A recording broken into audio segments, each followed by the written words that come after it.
Good morning, everybody. I have been assigned the task here this morning of covering 6 chapters in 2 weeks as a part of our First Samuel series as we look to wrap it up later this summer. And so I'm talking about despair and darkness today, and that's kind of what I felt like on Monday when I sat down with 3 chapters worth of material to sort through to write a message. But a lot happens with David in these 6 chapters, more than we can cover, of course, in 2 weeks. But remember that David has fled in order to escape from Saul, who is trying to kill him. And David becomes a bit of a nomad or fugitive, kind of constantly on the run from trouble. But I want to zero in on just a few verses that I believe really tell the story of this season in David's life. So now let's stand and read a few verses here. As always, you can bring your Bibles with you. Encourage you to do so, particularly when we're in a series, but also we have them on the back table to either use while you're here or just take with you as a gift. But we're going to start in chapter 22, verses 1 and 2, and then I'm going to read chapter 23, 14 and 15. As kind of summarizing a little bit of what happens to David here. So chapter 22, verses 1 and 2. David left Gath and escaped to the cave of Adullam. When his brothers and his father's household heard about it, they went down to him there. And all those who were in distress, or in debt, or discontented, gathered around him, and he became their commander. Chapter 23, verses 14 and 15. David stayed in the wilderness, strongholds, and in the hills of the deserts of Ziph. Day after day, Saul searched for him, but God did not give David into his hands. While David was at Horesh in the desert of Ziph, he learned that Saul had come out to take his life. The word of the Lord. You may be seated. Well, my title this morning sounds like a sitcom series, is Dave in the Cave. Surviving darkness and despair. Let's just take a moment to think about what has happened to David. David has done almost everything right so far. Remember, he defeated Goliath. He's riding this wave of success and popularity. He's a national hero. It looks like he will be king any day now. And then unexpectedly, almost overnight, he's now running for his life. Suddenly, he loses his job, his income, his marriage, his family, his mentor, Samuel.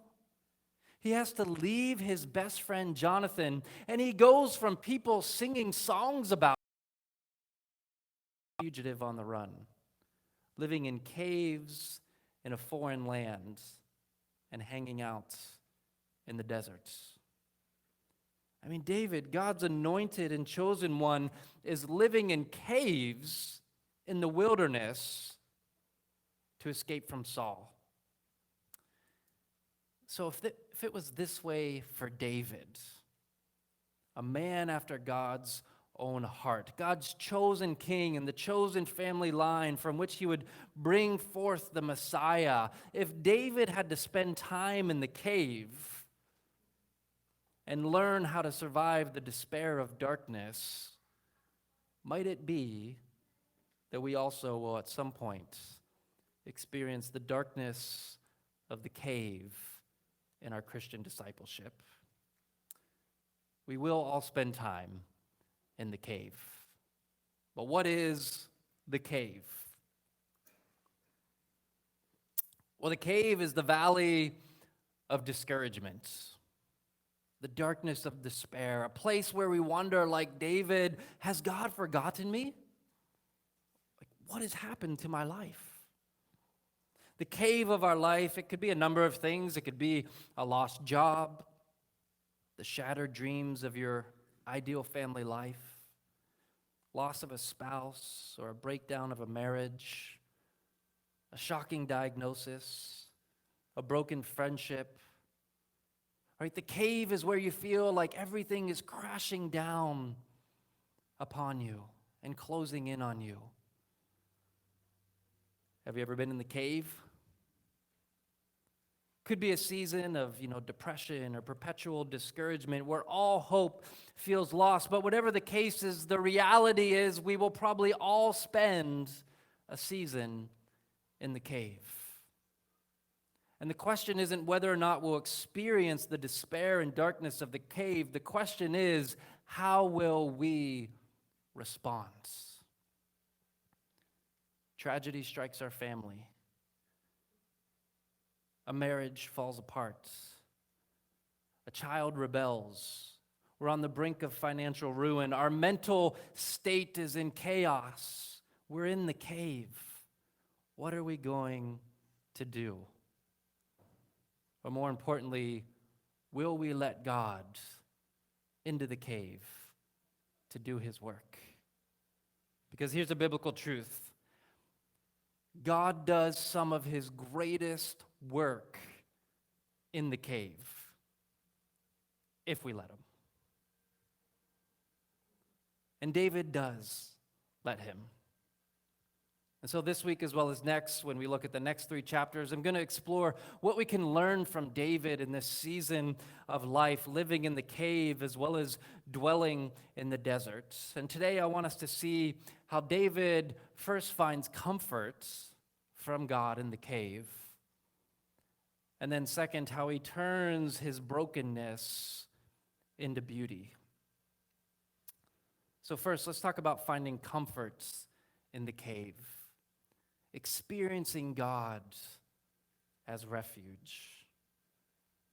In case you don't know, David wrote a majority of the Psalms in the Bible, which are songs to and about God from the depths of his heart. And one of David's main ways of describing God throughout the Psalms is as a refuge. Psalm 31, he writes, "In you, Lord, I have taken refuge.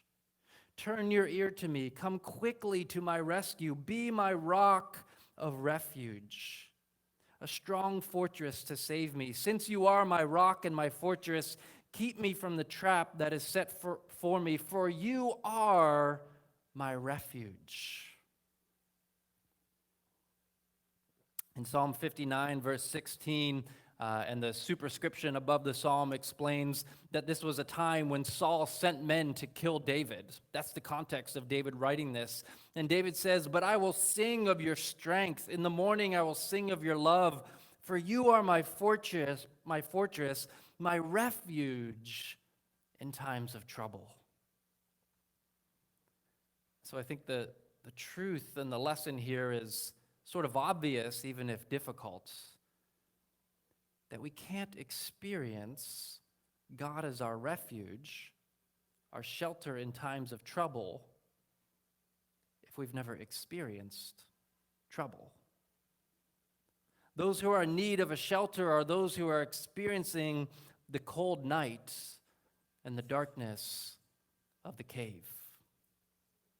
And the truth is, most of our spiritual growth will come in these times of difficulty and suffering. And that's when we often come to Christ in the first place, right? When life is falling apart, we're in the darkness of the cave of life. I mean, let's be honest, I've seen hundreds of people come in here and commit their life to Christ or rediscover their faith in God. Weep and become overcome by God's grace and forgiveness. Discover God as their refuge, as their shelter, as their safety. And it's basically always people who are in great pain. I mean, I'm not saying it can't happen. Nothing is impossible for God. But I've never seen someone drive in here in their new Tesla, fresh off of a month of their vacation home in Hawaii, feeling at peace and great about life, and come in and say, "How can I be saved?" It's not normally the perfect family with the well-behaved children, with parents who are like, man, we're just rocking this parent thing. I mean, this is so easy. And they're just excelling in every part of life, and they come in and say, we're missing something. We need God. Or come forward for prayer. It's not normally those situations. No, I look at the baptism wall out there in the hallway, and I know most of those stories. And they're almost all people who walked in here and cried uncontrollably for the first 6 weeks, who are brokenhearted, who weren't sure what to do, where to turn, but in their pain in the cave, they found and experienced the refuge of a loving God. I think of the words of the Apostle Paul in 2 Corinthians chapter 1, verses 8 and 9. He says, we were under great pressure, far beyond our ability to endure, so that we despaired of life itself. The Apostle Paul says, we wanted to die. Indeed, we felt we had received the sentence of death, but this happened, that we might not rely on ourselves, but on God. See, Paul understood that it is in the cave that we learn to rely on and find comfort in God. When we run to God's presence in our pain, then the cave, which at first feels like a place of darkness and danger, it becomes instead a place of safety and refuge because we realize God is with us in the cave. And it's only when all the things we've relied on or hoped in are stripped away and we're left with only God that we can learn that God is truly enough for us. I mean, when David wrote Psalm 23, right, even though I walk through the valley of the shadow of death, I will fear no evil, for you are with me. He didn't write it while sipping a latte on his ocean view deck, while his wife was cooking his favorite breakfast, and as his kids got along gleefully without supervision in the backyard. He wrote that through the pain of losing a child, seeing his wife married off to another man by someone who hated him, losing his best friend, all the pain of life. John Ortberg says this. He says, who you are, the test of your character, is not based on how you respond when things go well. It's how you respond when you're in the valley of discouragement. So friends, here's what I've both seen and experienced in my life in ministry. Is that when life is going great, just the way I want it, my heart is often less tender toward God and less compassionate toward others, right? I start to feel self-sufficient, prideful, more judgmental towards those who are not doing well, like me. And so suffering can almost be received as a grace in our lives, an opportunity for spiritual growth as we submit to the sovereign mystery of God. And part of why it works this way is that, God is more concerned with maturing us than shielding us from all pain, right? His main concern is to make us holy more than to make life as easy as possible. For God knows that often out of the cave comes something beautiful. And so the second lesson from David's experience is that we turn brokenness into beauty, and it results in ministry out of or from the cave. Look how God begins to use David's cave experience almost immediately to minister to others as David allows him. So again, chapter 22, verses 1 and 2 says, David left Gath and he escaped to the cave. And what happens immediately? And all those who were in distress or in debt or discontented gathered around him, and he became their commander. Isn't that so interesting? See, although God does not intend pain and suffering for us, meaning God is not the author of tragedy or evil. He does not take people from us. He does not cause cancer. He does not want severed relationships and broken families. He does not orchestrate our identity being stolen or a freak injury or illness at an inconvenient time in life. He doesn't desire these things. They're the result of a broken and fallen world and sometimes even our own choices. But he can and will still use them for our good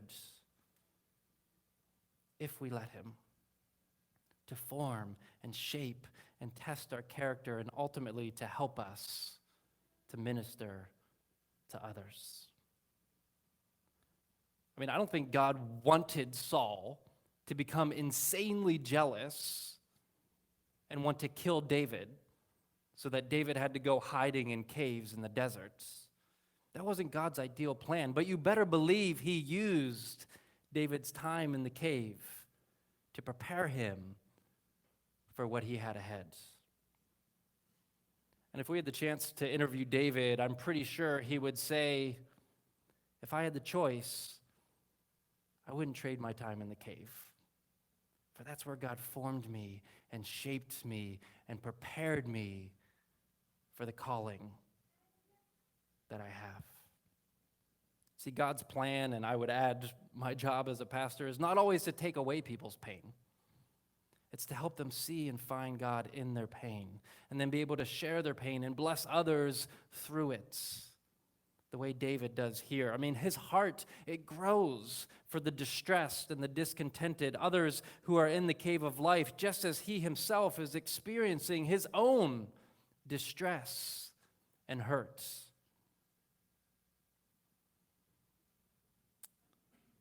As some of you know, I suffer from what is best described as persistent depressive disorder, basically just chronic depression, right? Always feeling low.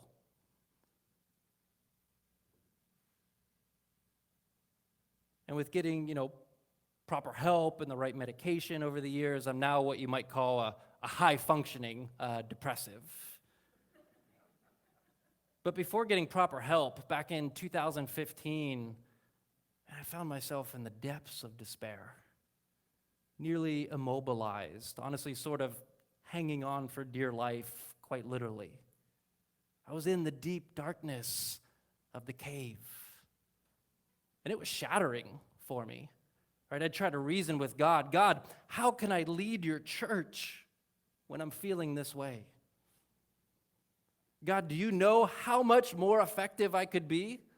What a better job I could do if you would just take this away from me? Right? But honestly, it's all kept me closer to God. And if it's choosing between no darkness and despair in the cave, but struggling with pride, arrogance, lack of reliance on God, or the darkness of the cave, but being dependent on God, desperately needing him to get through each day, being more compassionate toward others, then I choose the latter. And in a perfect world, I would just be so holy that I would be the person God wants me to be without any trials, without any suffering, without time in the cave, but this is not yet a perfect world. Listen to what Paul says in 2 Corinthians chapter 1. He says, "Praise be to God who comforts us in all our troubles," right? Not necessarily takes away all our troubles, who comforts us in all our troubles so that, and it's a purpose clause in the Greek here, so for the purpose that, meaning this has a purpose, it leads to, so that we can then comfort those in any trouble with the comfort we ourselves receive from God. In other words, We can't minister to those in the cave if we haven't been in the cave ourselves.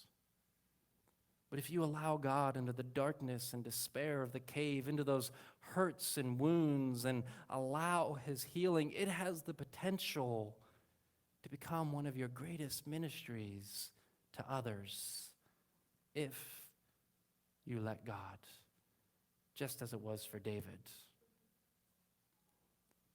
I mean, let's face it, without the cave, there is no Psalm 23, which has comforted hundreds of millions of people for over 2,000 years.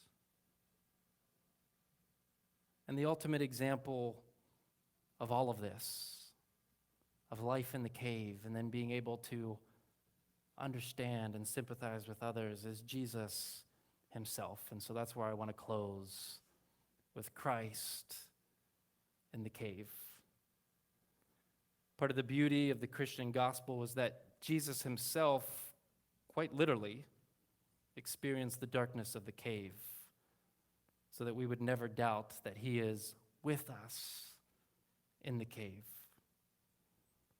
The current consensus from all the recent historical evidence and research and ancient tradition is that Jesus was actually born in a cave, which was the common place for a makeshift stable for a poor farmer who couldn't afford a proper stable.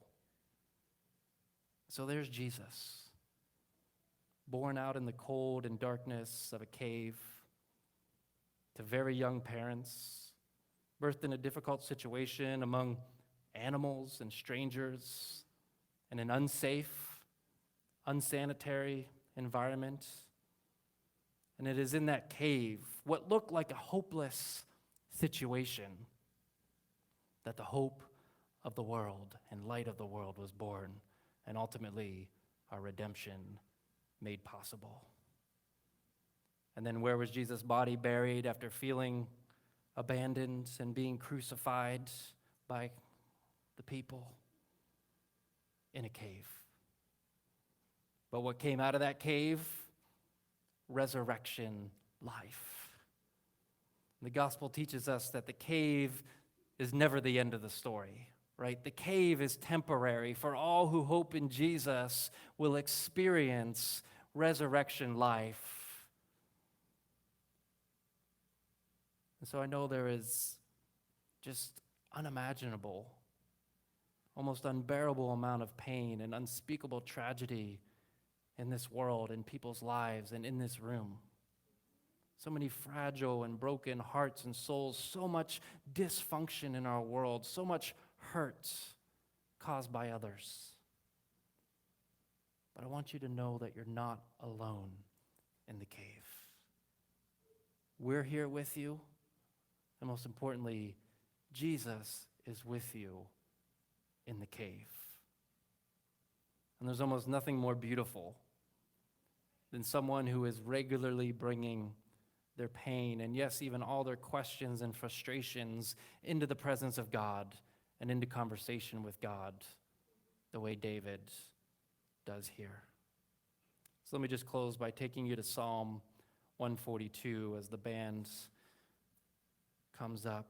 And the superscription here tells us it's a psalm and prayer of David when he was in the cave. So David literally wrote this in the cave. And what does he do? He says, I cry aloud to the Lord. I lift up my voice to the Lord for mercy. I pour out before him my complaint. Before him I tell my trouble. I cry to you, Lord. I say, you are my refuge. Listen to my cry, for I am in desperate need. Rescue me, set me free from my prison, that I may praise your name. If you're in the cave, if you're in the despair of darkness, cry aloud to the Lord like David. Pour out your heart, tell him your trouble, call out for God to be your refuge, and praise his name. And if you need to know God as your refuge this morning, remember that he is near. to the brokenhearted and the humble in heart. And I encourage you, as we respond in this song, to maybe come forward and find a place to pray or kneel, or maybe it's at your seat, but we'd love to even lay a hand on you and bring comfort and pray and sing about God, our refuge. But we're going to respond through song, and we're going to just minister to one another. And maybe you've been through the darkness and despair of the cave, and you've experienced God as refuge.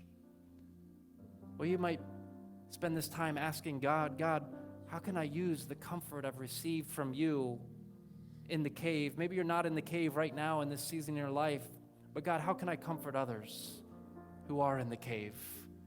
Because I promise you, there's a lot of people around you who are definitely in the cave. God, how can you use me to bring comforts, to show them, to point them to God, their refuge? So let's stand. If you want to come forward, this is a safe place. This is an open place to just cry out to God, to voice your frustrations, your pain, to be prayed for, to be ministered to. We're going to respond in this song, and then we'll give some more direction after that, as well as dismiss. But let's welcome God, our refuge, into this moment. And let's respond the way the Spirit is asking us to do. Going to God in the darkness and despair of the cave, saying, Lord, you are my refuge. Let's declare that this morning.